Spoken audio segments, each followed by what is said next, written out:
Hello, sopi now te ho. Amasa inangai banu khamtang lanu thusim chu tuni ni khuhin ahlingin anangai khom taw heti. Izem ta part 1 chu nanangai lo lai hele. Description a hin link kan koiding hin part 1 nang chu anangai te te nikisi lo hilding hi. Chule hechechen la hongwa lut masa pen hon jong ngai lut na nei ta subscribe ni hin bol pi di win jong kong ta ve. Tun thu tam se talawin ina ngai banu khamtang lanu part 2 chu atlingin ngai taw heti hizi chun ken jong se bedding ke hetapon kim newin lungsit na thua e hin don but ding chu kamo nga jing tan hi phat chom khat zowin kim newin ka za sin uthang cha nakam changa na phun do masanga jong na chan le na mai suwa ko na nei lungsit na hi kana he thim sa hetai ahin la golin nelung sit na gan the ken ka sangam pui 18 ahila kalai na the jingi chun kan ka don buin now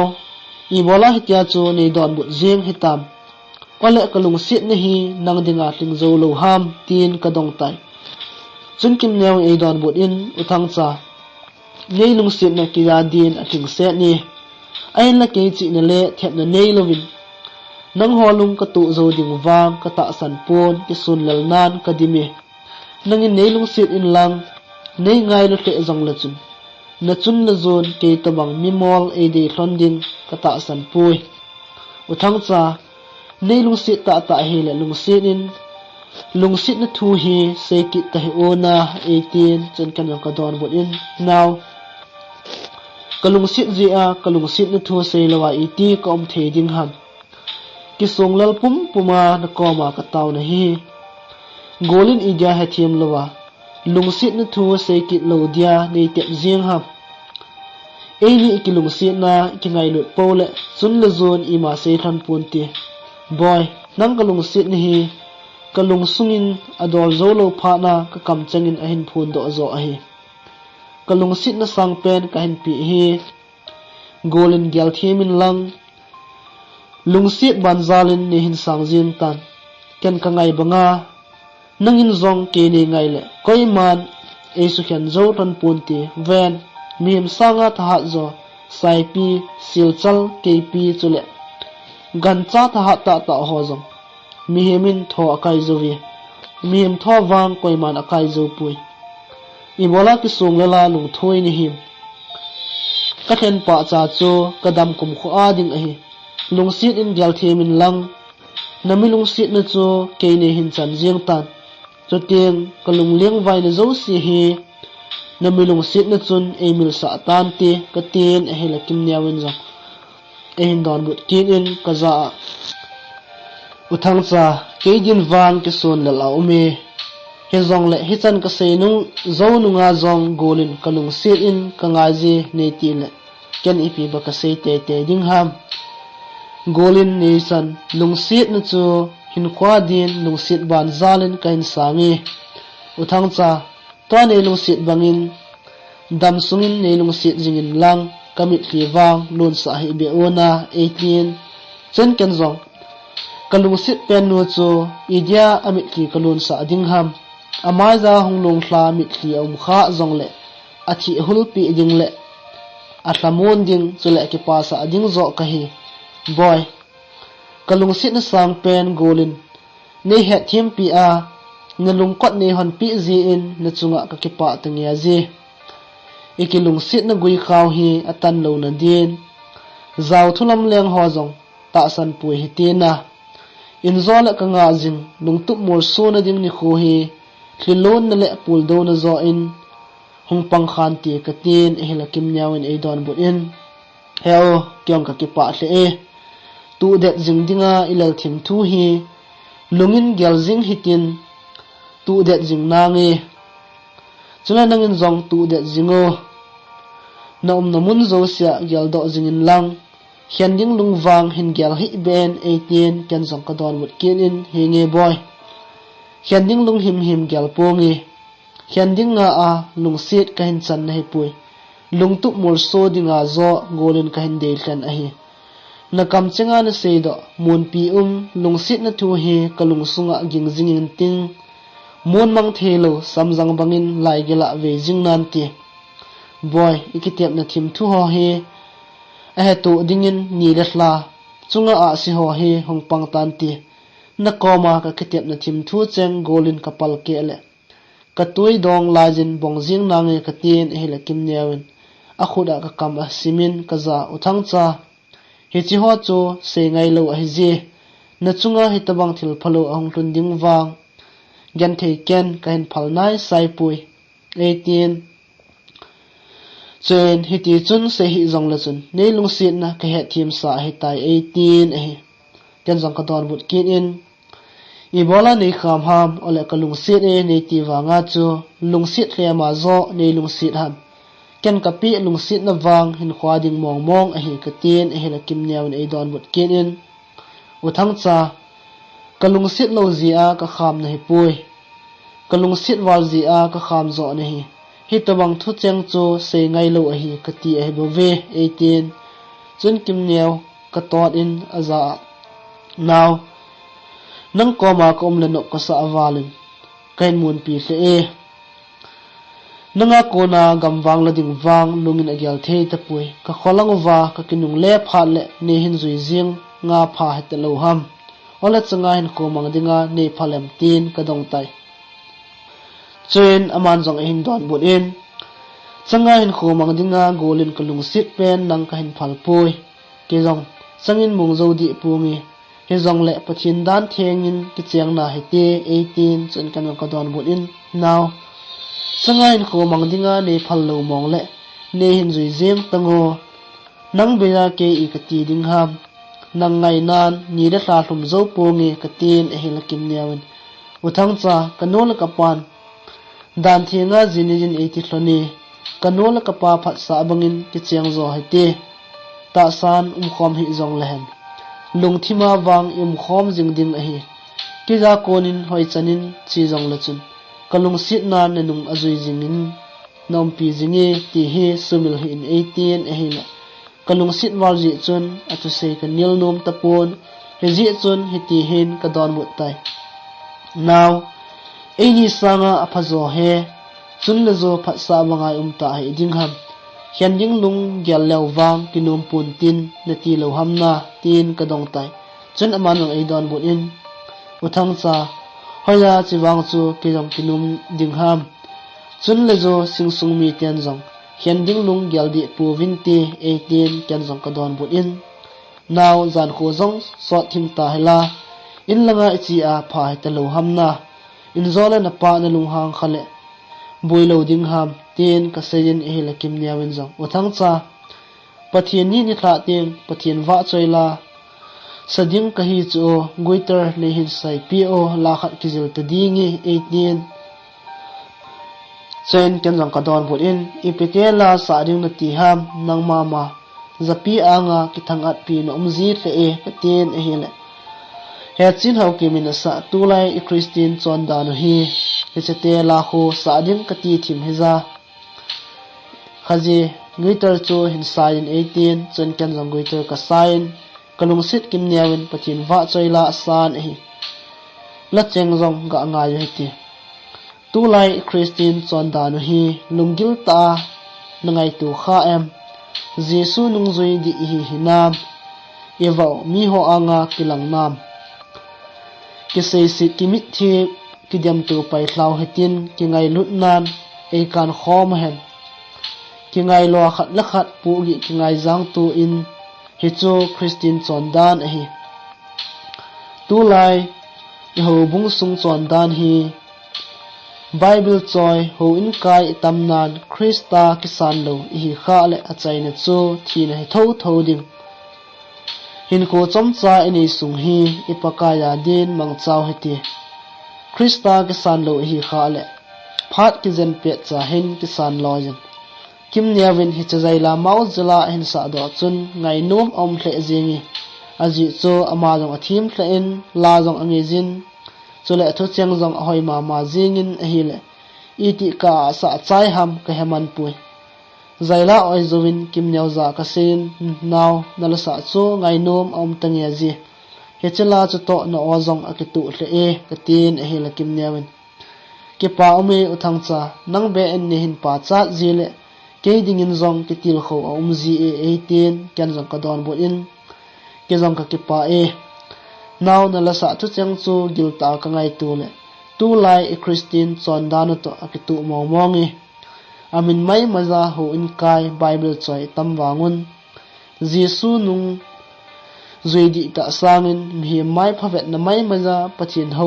itam tawe na ti lo ham katin helakim nyawin muthang cha mai phavet ti chu ipiti na ham 18 kan jong ka don bot in mai phavet ki ti chu kain hil chen ding cho tu lai christian chon dan hi hoi ta ivet le sumla pai ho loi lam kai ho loi atam hle tai hitabang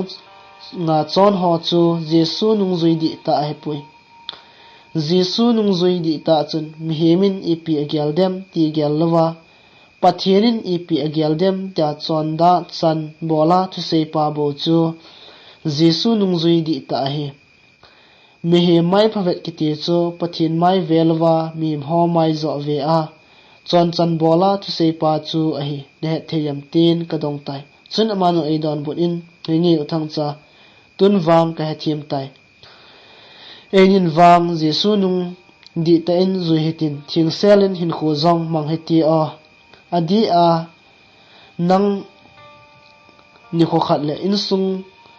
bulpi mi panong hi ding a hin pathina na hat anga ji uthang cha bible zong ha sim ji o na ji na cha lam di ana kho kha a na pui jang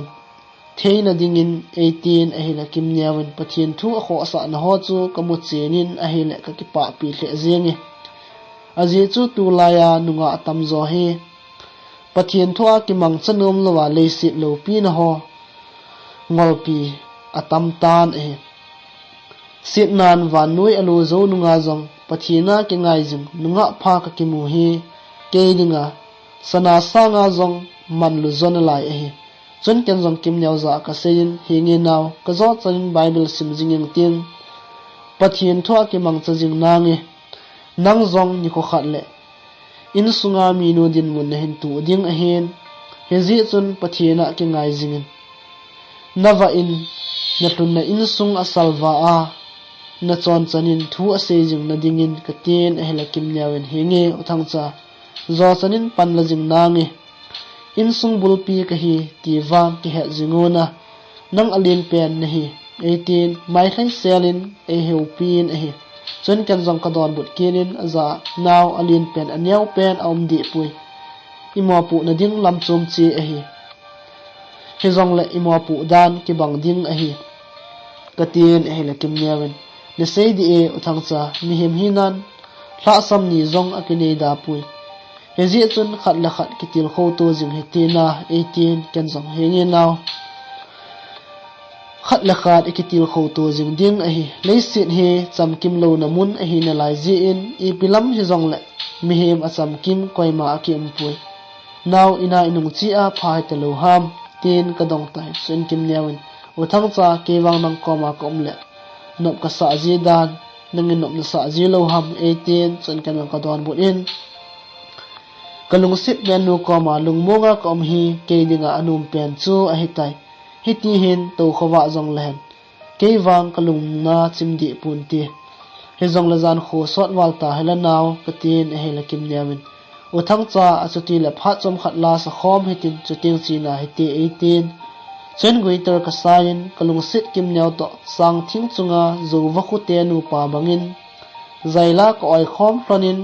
lung ki tu ten ka zan mau hlon tan hi zaila tam pi ko ai tha zo hlonin kim nyawin ka za uthang cha pathin ni tha tem pathin wa choila jong sa khom hi te 18 chen kan ka don bot in naw nangin na changin sajengo ke wang ko o ngei lo to hi le ka za jong achan ka tha se ka ten hi le no in ka za henge ka changin satangi ho ina la sa khom pi dinga jong nei za cha le hin khwa chen khom pi dinga wang chu tin aban ima se be lovin thik chenin ake he mang tan hi ei no zia hitia se hi chu ka thim pajin ken jong aza ka sin naw nang wang chapang ho to na kilo zi e hiti ho po pawani nu pai zi na kilom zi hi be e khatwe kelam hin ve temo ka tin ehla adak cha khia in amai asial tan hi chen ken jong ada sa san kelam ka ngat sa in aza mi chula nunga na hitan chapang bangin naga kisian sa jin ka tin ehil ahong nu jin kaza kalung sit pen nang koma chapang banga umjong lem ipi buiding ham uthang cha ke to la sa khom ning la na za chan na kholung na tun phat le e khat nu chu to ana sa khom ma juna 18 ken jong kadon bo in koi ong i khat nu ke nei tep sanga chuba i khat pa do chu na tep ding hi chula ka tin hil e no kin in kaza ka changin satangi koima ka ngai chapui 18 hil ka ki phalamin aza ka sein now pathian ni ta teng ipila isa khom ding hitam ka tin hil ken ka changin satangi subanga za cha chun zapi anga ipila na sa agut ham 18 lunghang thim ta chun e hin don but e chen ken jong ka don but kirin nang sa agut pen chu ken jong ka sa agut he chu ipilai tai sa agut chu ka tin hil hong nuzin ka za seding jong ne hene lom lome nang mama acha te taw na ngai thajing pakai hichete la khu sa khom len ka ti chu za kha em 18 ken jong hengi ka za khama ma e atre jong ka ni chu ka tin hil track na ne le track in sa khom hiti thang cha soundtrack chu ke jong ne hin thot po ka fon hin 18 kan jong ka don but in ole na fon ne hin po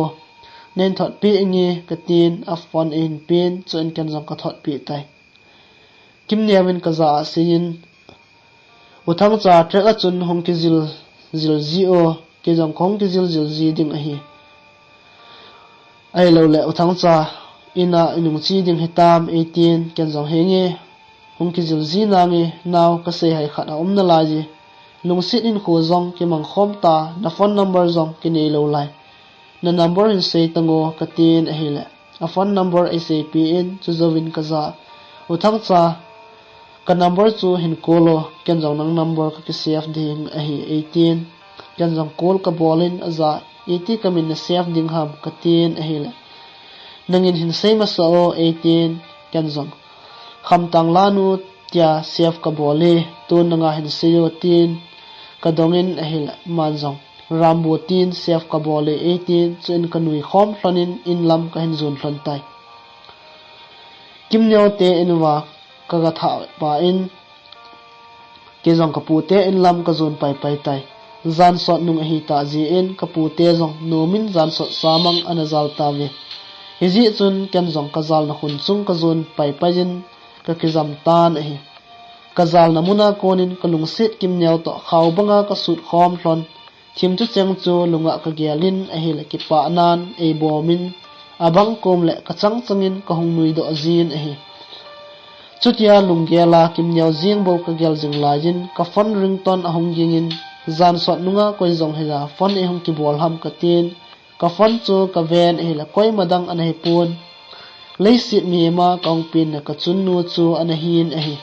chen kan jong ka pik pajin hello heno ipi thu hitam zan sot nunga ne hin kol jengin ka tin e hela kanu jong boy na pa ha dam mo e jinglan honglo le aboi tai 18 a hela lungkel chu ano pha thla jengi aji chu kalung sit pen kim nyaw to ki ngai bep na la za kada tha pai jing ning chu ka gel ha sa ka sa the jengin a hin la dam mo chung chang a hi ki ji in da the a hi ki pon a hi le don but wa theilovin kamo ki gel dan jing tai chen kanun in hopi ki in ka paulo hil ji chun hello thangchan za thelo ham 18 in kong king dot in chen ken jang ka chun nu chu ka don but in heno ka za e ka pa chu a hoi line na dan ham tin ka dong tai kanun jong in don but kin in boy anat na tame in nong tun phat le heta na ti jing lawang hong te te zo 18 ken jong hengi heno hong nangi ka tin a hi la kanun jong boy a hi jong le mang phatan fan jong koi tangi 18 ken jong hengi heno nangni jong mang phaton tan ka tin chen ka changin ka ki gelin a hi le ka kholang wa chi lo thi zong a kit pon a hin la kalung sit kim nyau ka hla lel wal ji chun ke dinga ki gel hla ha sa hle zingi kim nyau ko ma jing la ka kholang wa ka chi ding a hi tai ti be kam chang khat be en ki se thele ka nom hle zingi zan kho sot nung a hi ta ji in lunggel bang a hi zodi pon a hi la lunggel chu again the hle zingi kam chinga ho pi nom zong lang phat le ni danin e tu ta lo ji chun kalung set kim nya wa ding in sms ka ji in heti hin ka thot tai kalung sit pen le ka ngai pen kim niaw ka kholong wa ka hin da hla ka pa anat na thu lel ta ji in gyal pha lovin ko na o ahong ging tai he ji chun nang da hla vai kon do te ding chu ka hi mai tai nanga ko na gamwang la zong lang kalung sit nan na umpi zinge ti wang hin sumil hi ben mit mu pha lo na gamin uming ting sangmol simzo lovin e hian hlon zong le sim lovin songpi bangin de ta in pangjing hiti naw ikimu kit ka sen khat la khat taw nan zong ki gel do tu jing hiti thalam wa noiza ilal sa thim thu cheng lunga gel do jing hitin lungtup mol sona din pangdet jing hiti nang da tha a kawai kun do ding thu nakoma kam chinga ka se man lo ji in kalung anu mo hle e chule ki tep na banga pathian ni ni thla teng wa choila ka sa khom pi thelo ding ta ji in zong phamo ka sa hle zingi now I bai lo ding ham dam mo chung chang hi ji in ke jong chi lo the ka hi ta pui ke ma the ta hi zong leng nangin ki pa la thanom ta en pathian ni ni thla teng wa choila hin samai tan now ka hin ngai wal ji in kan thalel hle zingi kalung sit pen le ka it pen nang bo ni damsela ka zot namun ka gawai thun theina din na taw nan zong ne hin gel de o na lung sit pen ke ma na uthang cha heti hen sms ka thot in e la zan kho sot nung hi ta ji chun don but nawang ahong tapui kalung sit pen kim nyau da hla ka vai kun do ding chu ka gel le ka gel mon ka ki gel gel nan zan sot samang zong zal the lovin jing kho ka wa lo kit tai jing kho hong wa en ka pu te ka tho khangin ka kholang wa ka kinung le ding thu chu ka se pi tai ka pa da mo ji a vai kun do ding ka hi ji chun amanin zong e kham num hle hlon wangin e kham thei di hlon tapui he ji chun dam sela ka zot namun ka tlun theina dingin e vai hla hlonin taw na zong e man pi hlonin ke zong kong ki pat do pai tan e lim ka ma ta hi ne lai ji chun koi ma be se khang jing a tho hi la jin a hi le zula waten zaila a oi gin tai lo thil dam gin a ki zapon a thip chet jingi wang khozol angui chi jingin a hi la lung hel hel zong a umi kim nyau to su mai nui hiwa ka to na mun ho chu gala ko na kamun a hi la lung hel kai phung hle in da hla ha sa hle jingi en la ke ka kino lo le gari kalap lel ki ding hi ji chun da hla ding ha sa hle zong le to khom na mun ho ka gal vet pumin ka hong jingi kamit a kamu pha chanin ka gal vet jingin ahong to ka thon e la pha chom khat zawin mit a zong mu pha a hi tapui chen hat ta in lam ka hin zot in gari hlai na ru chu kino ta in ka hin del tai rut ka pha chet le gari khat ahong pain ken zong akizen be se zengi ka tin gari chu ka khamin ka hong to do tai pha chom khat zawin kilong di phu ka hlung pai tai chen train nga to gomin cha hotel khat ka lun in cha don ding tin cha ka thum tai cha don ning ka gut lai ten ka phone rington ahong gingin koi ham tia ka vet le kalung sit kim niaw an hin a hi chen ken zong ka pik lojin hello now jingka pha ka tin a hel aman zong heo nang zong jingka pha e hin tin chole hoi lai na pha ai tam tin e hin dongi ken zong now tu le le chun di phu ka pha be me ipi na bol he tam tin ka ga le do in a hi le kim niawin zong o apha e ima zong ka bol pui uthang cha kalung helwa le 18 a hi le lung hel na e ki pe be bangin kinung le ki ding ka nom jingi chun kim niaw za ka sein naw ke jong kalung hel mong mongi kain ngai dan zong alam dangi ka ten e la kim newin zong uthang cha ito na mun ho ka vet le lung sit a omin lung hel zong a ome kain ngai na san dan ate pi ding zong om tapui 18 don but ding ka ti lai ta en ka chun nun fon in bolin a hi izi chun kim nu za now kanun fon in bole in zol eni ki ho kit na heti o ka ten e la kim newin zong hengi he o ho apoi dam selin na zot namun ka tungin lang na chun le zo to mel kim dialin le kimutu tan in na tun phat le nen fonona 18 ken zong hengi naw ka tin ka koi payin ka chun nu kol hung chu pik ka bol tai chun ken zong ka ho payin hello hano ipithu hitam tin ka donge chun kanon zong boy thangcha nong hinam e hin tin ken zong hengi hano ka hongi ipiti ham tin ka dongin e hela kanon nong lo ka het nom ji a kan fon mai a hi bove boy na hong la pha e to chu hoilai mun na hin pha a chule ipi na ball pet ham tin e hin dongin chen ken zong hingi hano dipu kan phapani cha don ning ka tin cha hotel la ka tove ka ten e hela kanon zong boy hung ti no je mo na pan anat na thu lalwal ji in nang na kovin na hol jingi in zol hung vai ge khana ti 18 el kalung sung chu tenga ki sun bangin sejing zong halloween ka tli hong long do jingin a hi aji chu ka pa adam na lai wanga a thi banga ka ga agel kalungin pu zo lo hi chen cha jong don halloween kong ki pat do payin train chunga chun ka to do atai kalung gela ka ngai ton in ka tun ka en ka pa hin e da tha jing dem ena da thale kep ka ti dem ka tin lunga gel loading tin cheng ka gelin a hila ke dinga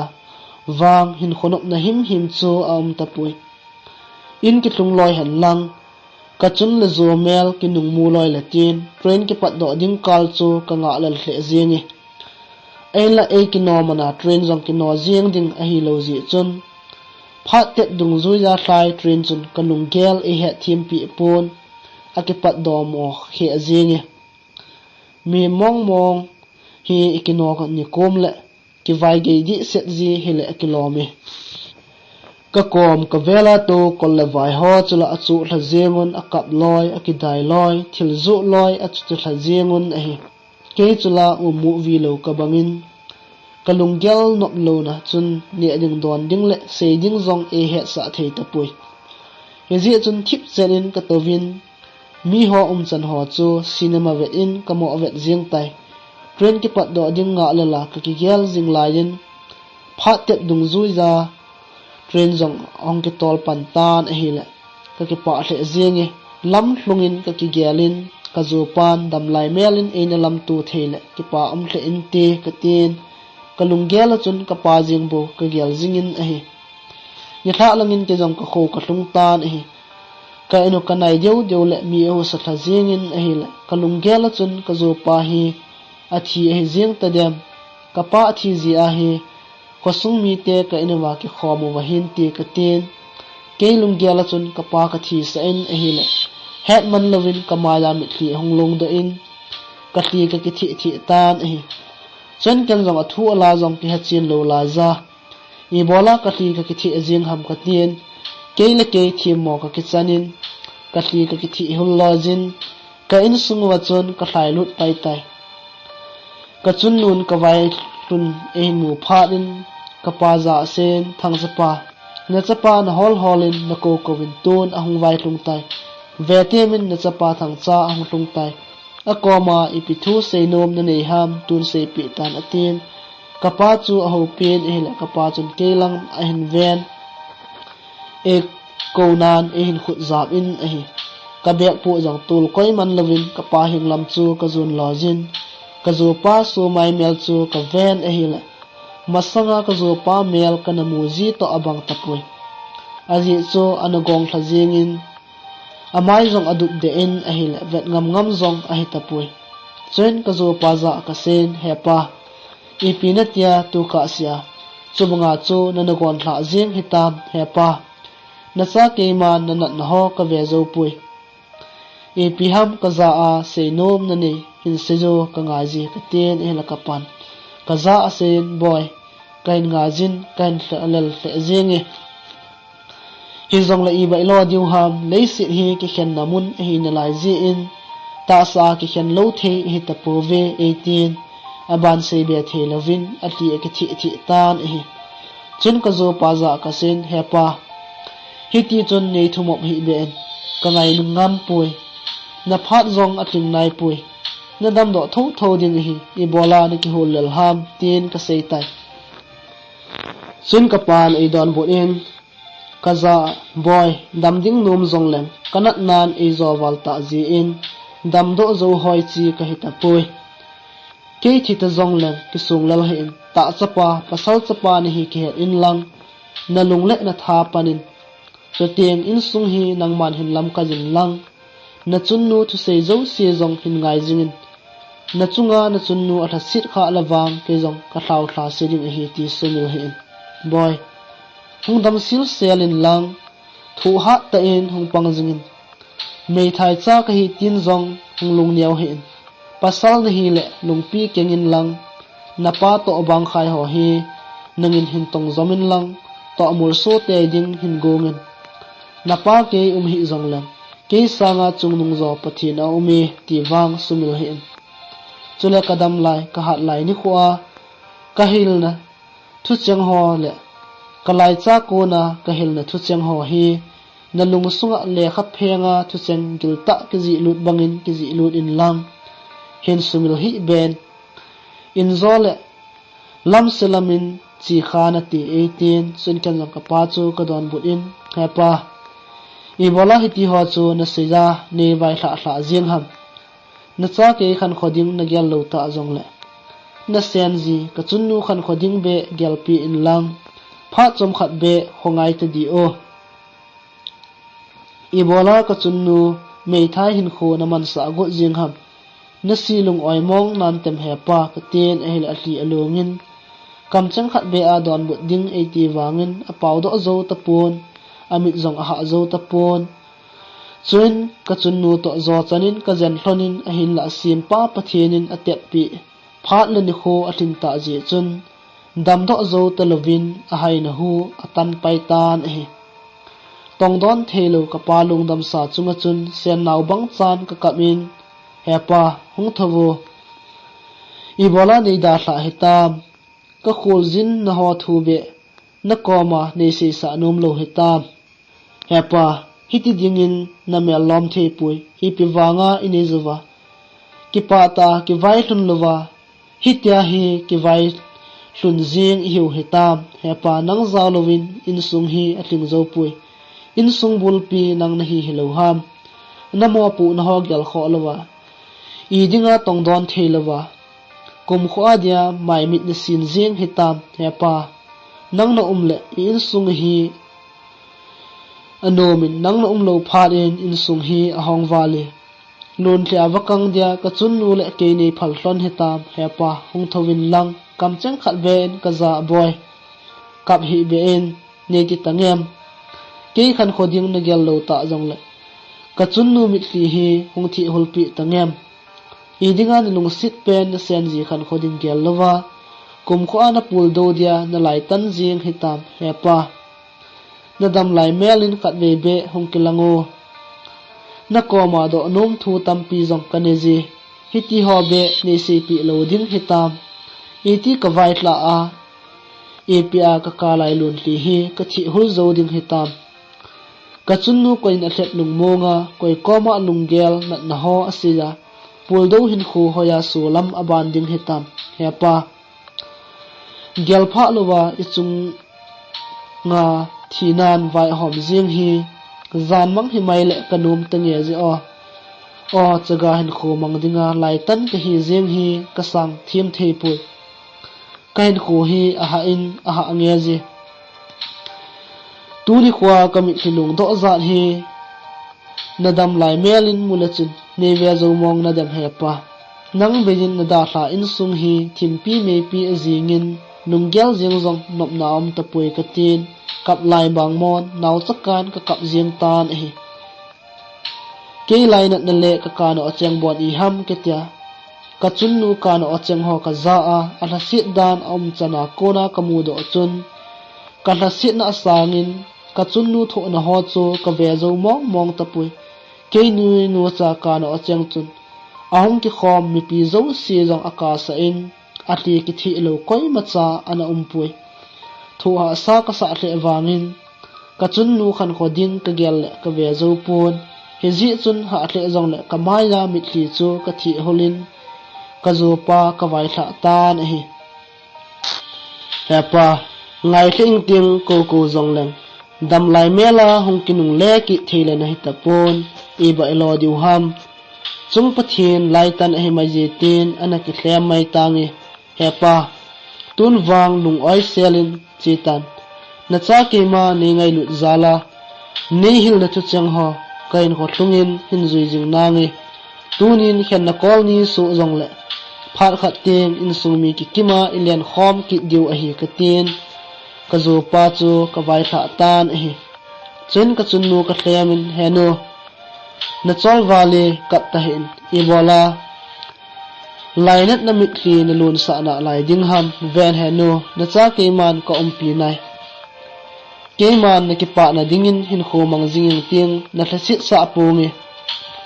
pathin tu tet banga thil hungui tlung zo a hi bove heno kap ta hin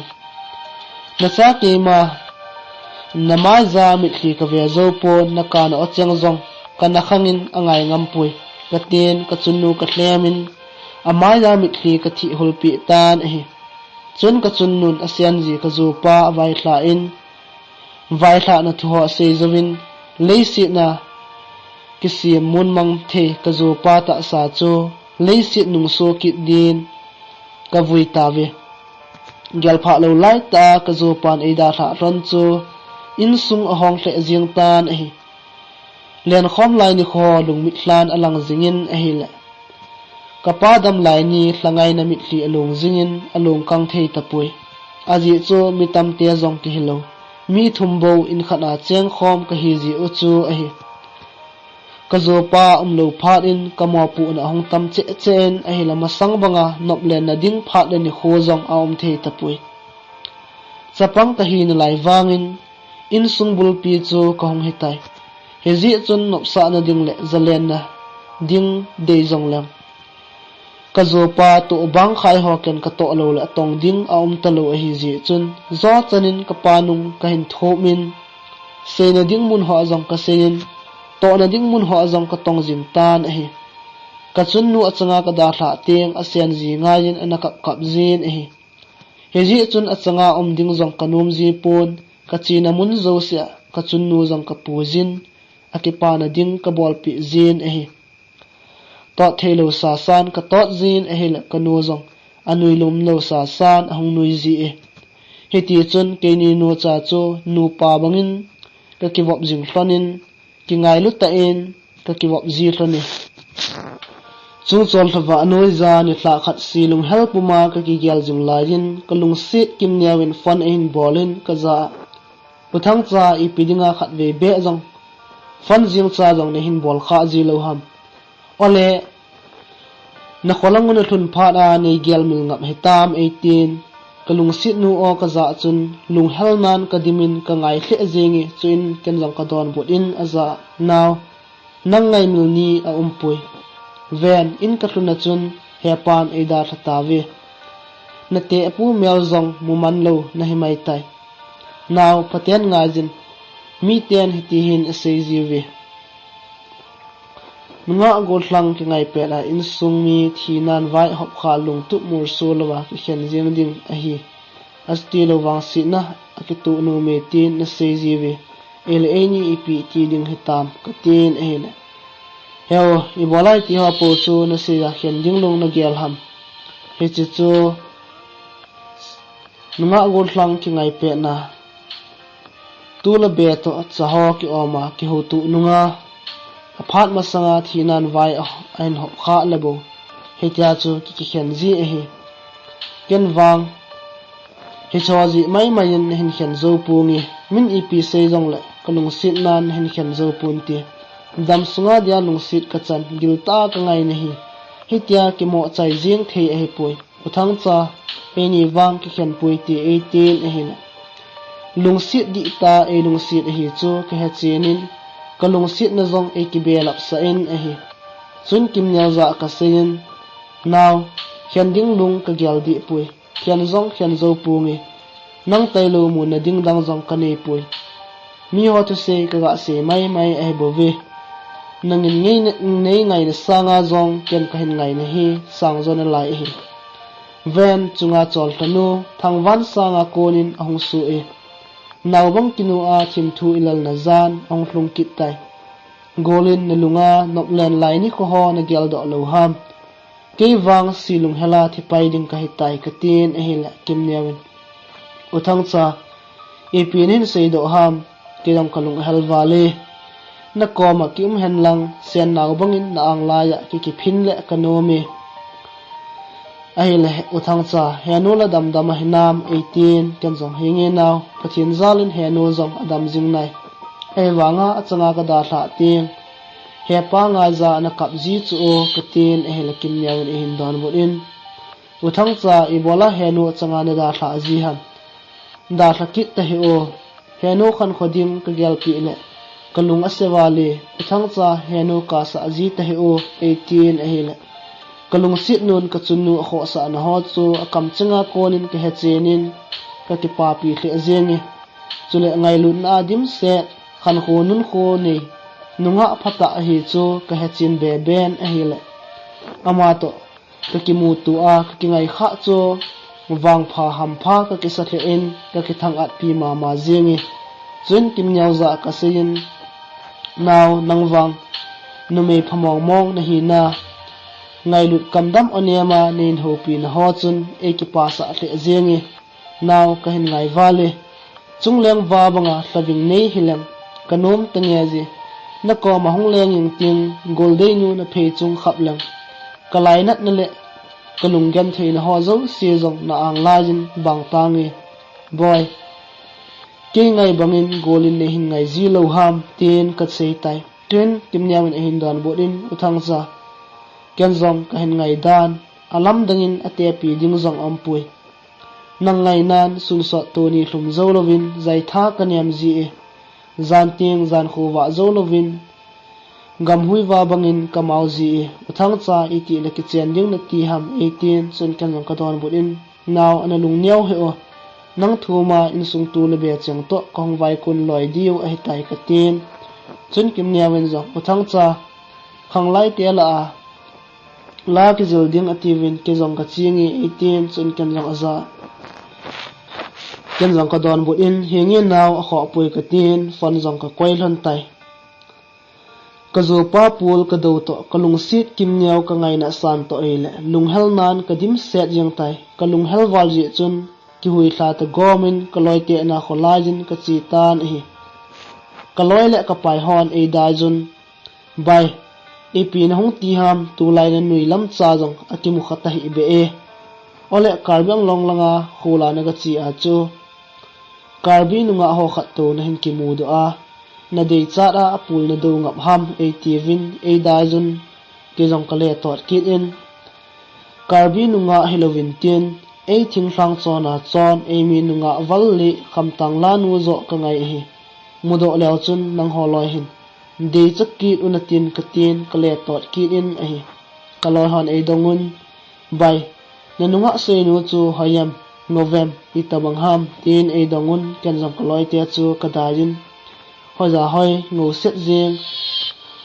a sizul ning ati ho ta bang che chu a hi nang ho a to vet ka lawang sun le zan bang jing ka tin kaloi te chu ka tot in a hin alungu athe hin tin question azat zat e bol jingun a hi bai ti le ne ki chen thon ding hita oi dan chu koi ho ta bang ham mi pha hinam tin e dongun a hi chon kan jong ka tot kinin mulo lain de chu get unati namu phat lew he tawinati kamtang lanu to ka ki chen phat le nang ho zo si hi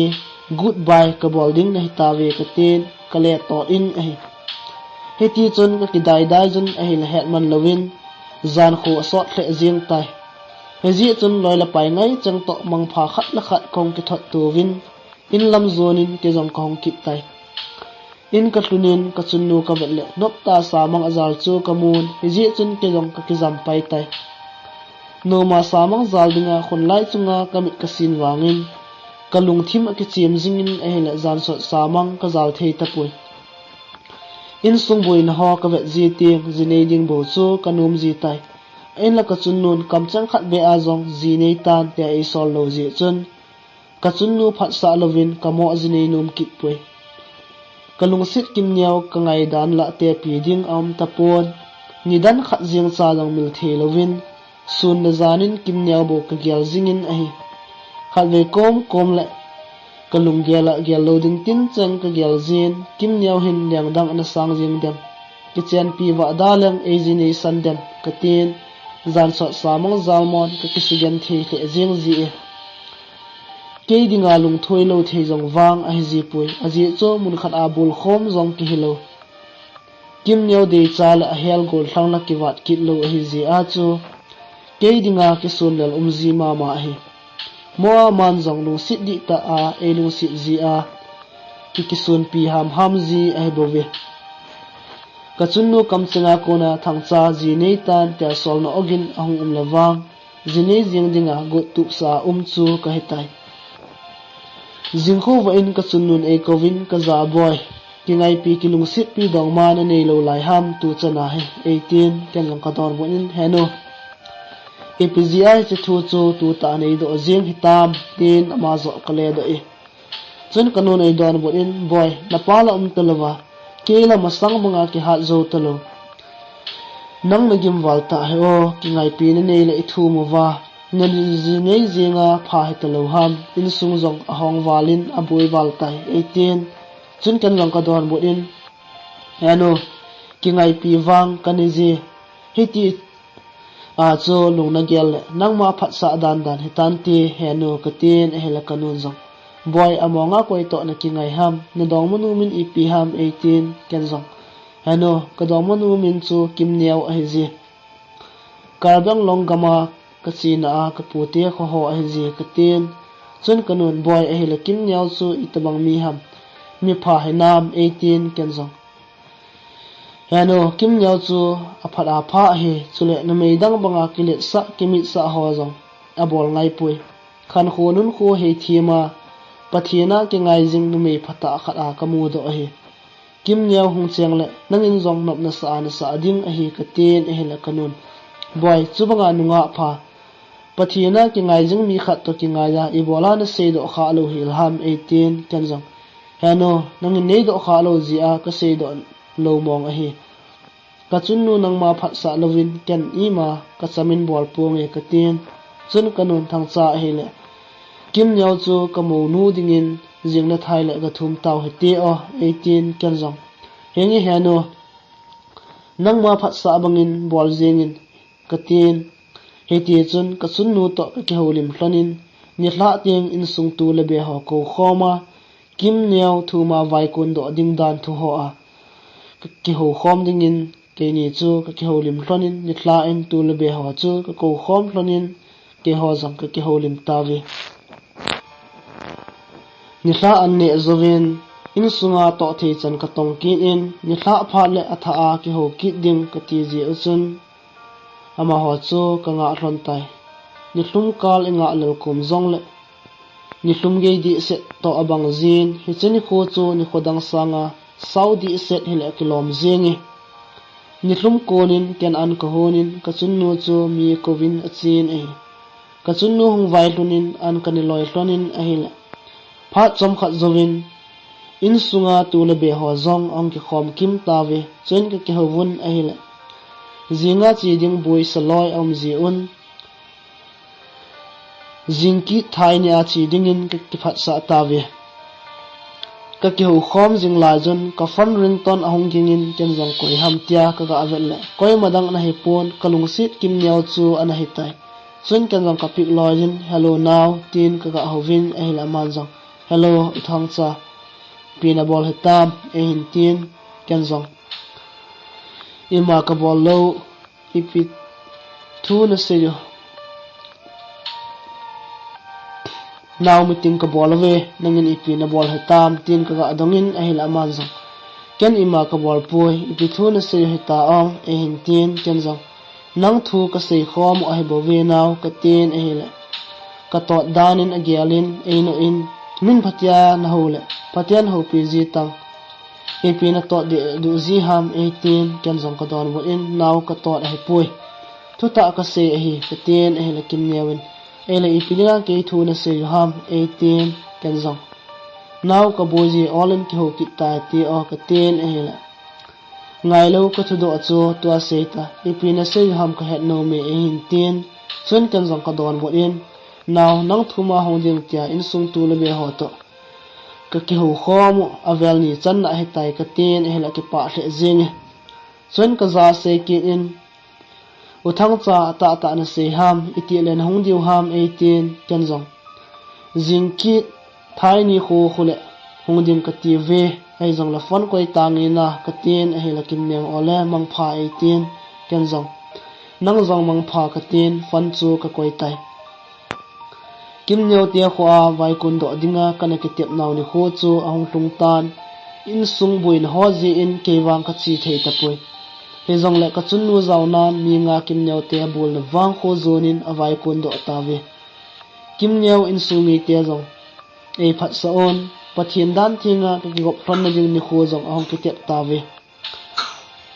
phat le ni kho kum da tha chal chalin e hil het man lovin kana ki tep naw ni kho zong ahong tlung pai tai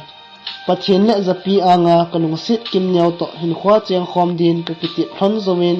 pathian tha chapun ei jang gop thon tan e tu hin pathian in phat the e bu thon na laigil ga ni me khat ka nei thlonin apin ama mina konin nem thling thling nei nem tin amin von min ni ga ne nem tin ka ko jive kham tang lanu tia kana ko ji ka nei pi kim neu phat na ho zalin in sung zong ati khial hle tan masanga to vet ka din anum hle jing tan hi kim neu khan ko hei thim na zalin ko sung mi tian zong e ngai hle on chule ka chun nu zong anung mong hle jing tai kim neu zalin asen ji pul adon ho zong silpon bangin abangin ki pa ta le lung mong ta in hin khu zong amang thei tan hi mi tian ase ji win nang ho in khomama ot cha nom jiwe lung ki tu ta in na cheng khomun chamdilin hin kho na mangun patien thu na kho sa kit lew nang ho zalin ko sung le ho bung sung anu min ki thangat pi na tle jing we tin ei se phajiwin ko sung mi te chun ki hil nan zong ki ho in sung chu ei mang jiwe thu sim ngai nom ta chu hiti son ong ki chai tai lung lut ta bula kona China chan ge en ngai pi zo si chumin sei zo lo ki pa thu kain sein chule thu sim hi kala se hil ji zong le ngei na sa na ngai nom le like comment ni hin bol pi a chule aban thu sim zong nei na nga pi ki din kain ti me naw mun tinin dam sel sel ta hote mang phawin